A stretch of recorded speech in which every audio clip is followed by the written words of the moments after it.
ہمارے پیارے نبی کریم صلی اللہ علیہ وآلہ وسلم نے ہمیں جو کچھ دیا ہے، پھر اللہ تعالیٰ جو ہے وہ 70 مئو کی طرح ہے، اور وہ اس نے ہمارے لیے خزانوں سے وہ کچھ عطا کیا جو اور قوموں کے پاس نہیں ہے، وہ ہے قرآن پاک۔ اور ہر ماں جو ہے وہ اپنے آپ کو مارتی ہیں اور اپنے اولاد کے لیے دعا کرتی ہیں، تو وہی سب کچھ امت محمدیہ کے لیے ہمارے پیارے نبی کریم صلی اللہ علیہ وآلہ وسلم نے کیا۔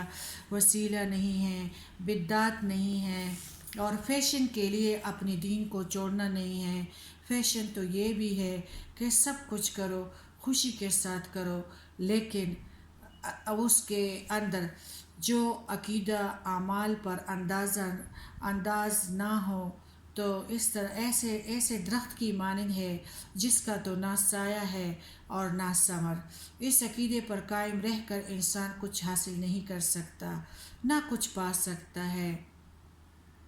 یعنی جس طرح تم لوگ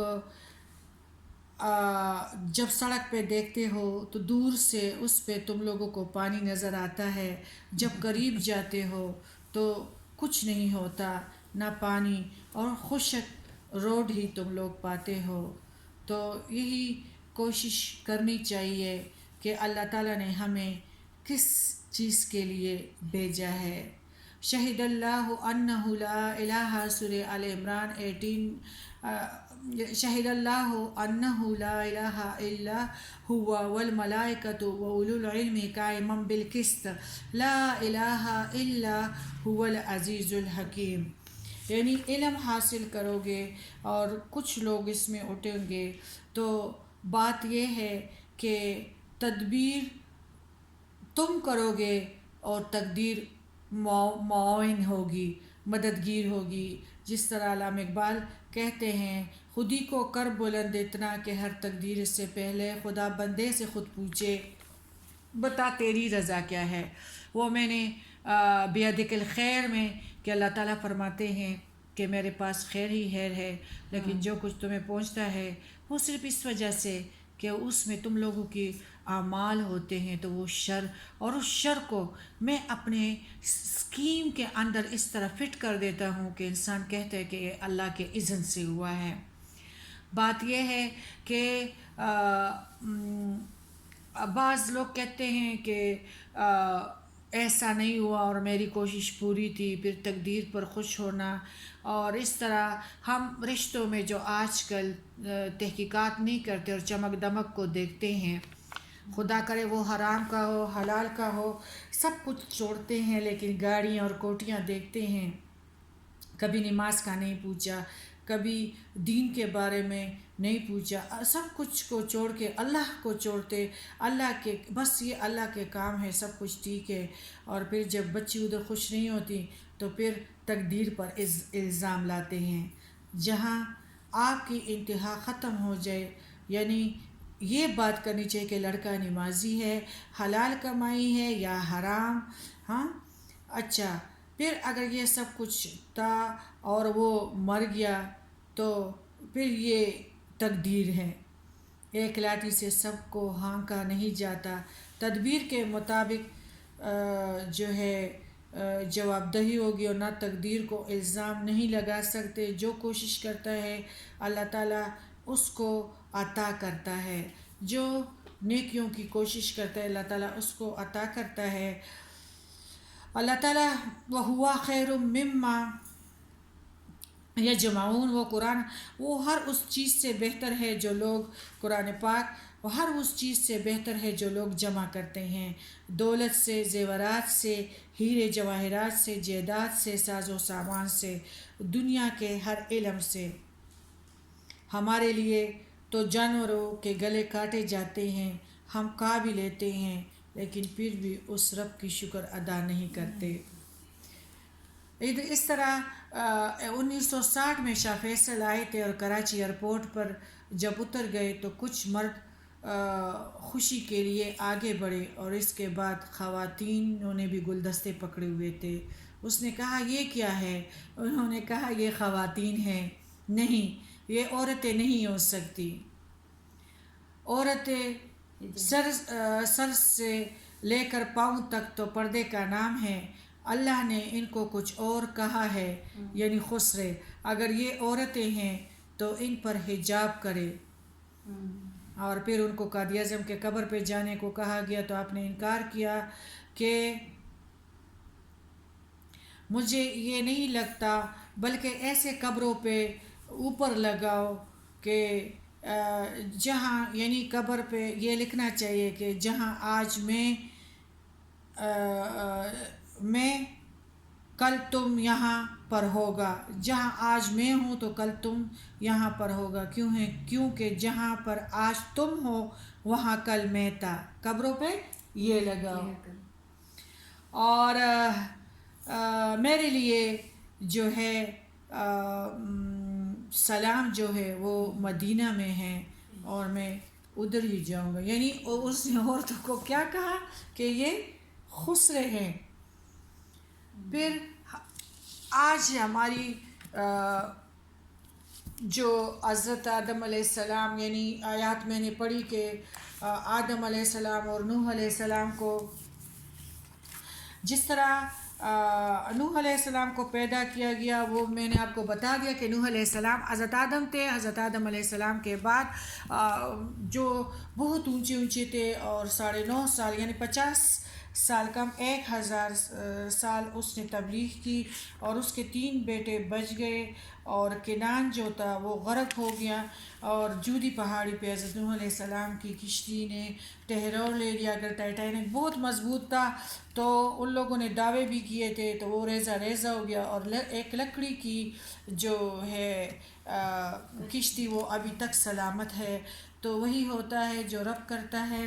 اللہ تعالیٰ فرماتے ہیں کہ ان اللہ اصطفیٰ آدم و نوحا و آل ابراہیم و آل عمران علی العالمین ذریۃ بعضها من بعض واللہ سمیع علیم.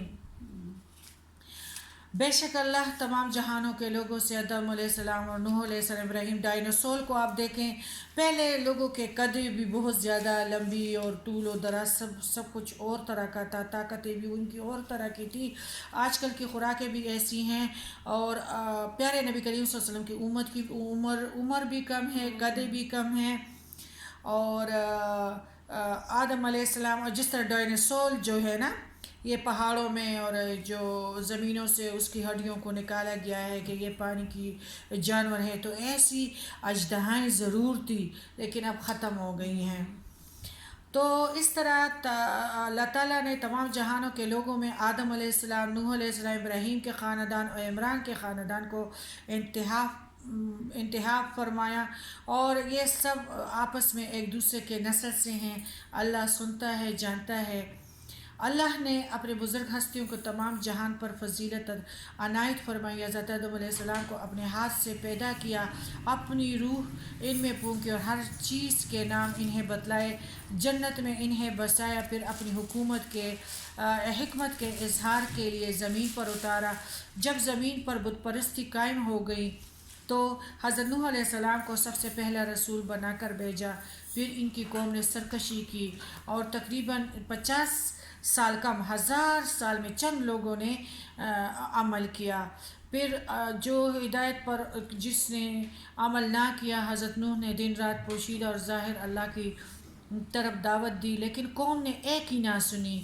نوح علیہ السلام کی فرما بردار کے سوا باقی سب کو پانی کے عذاب یعنی مشہور طوفان نوح بھیج کر ڈبو دیا گیا. خاندان خلیل اللہ کو اور اللہ نے برگزیدگی عنایت فرمائی. اسی خاندان میں سے سید البشر خاتم الانبیاء ہمارے پیارے نبی کریم صلی اللہ علیہ وآلہ وسلم ہیں. عمران کے خاندان کو بھی اس نے منتخب کیا. عمران نام ہے حضرت مریم کے والد صاحب کا جو حضرت عیسیٰ علیہ السلام کی والدہ ہے.